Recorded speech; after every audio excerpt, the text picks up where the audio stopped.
video là mình cho tất cả mọi người xem cả trình độ là máy bay của mình khi hạ cánh, còn lúc cất cánh thì mình quay sau. Các bác thì cháu lái máy bay kinh không? Đấy, đang quay bằng điện thoại nên là ở trong game chứ không thể nào mà ra ngoài được, nhưng không thể nào nói chuyện với bác ạ. Đấy, bây giờ đang chuẩn bị hạ cánh này, máy bay vòng để mà đốt bớt mấy cái nhiên liệu để mà hạ cánh cho nhẹ nhàng ấy mà. Đấy, đang hạ cánh này. Đấy, máy bay của cháu Mazda bạ là N251CV. Đấy, máy bay đẹp lắm đây này. Đấy, giống máy bay ở Cà Mau, ở miền Tây ấy.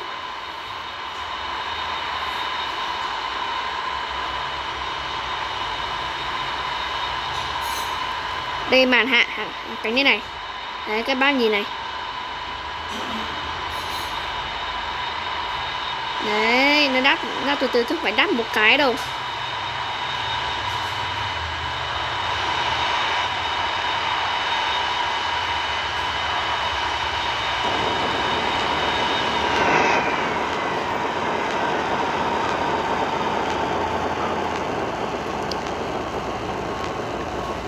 Đó, con này máy bay nó dừng lại này. Đấy, cuối thì cháu là cho chạy cái chế độ reverse xong rồi nó dừng lại đó, được chưa?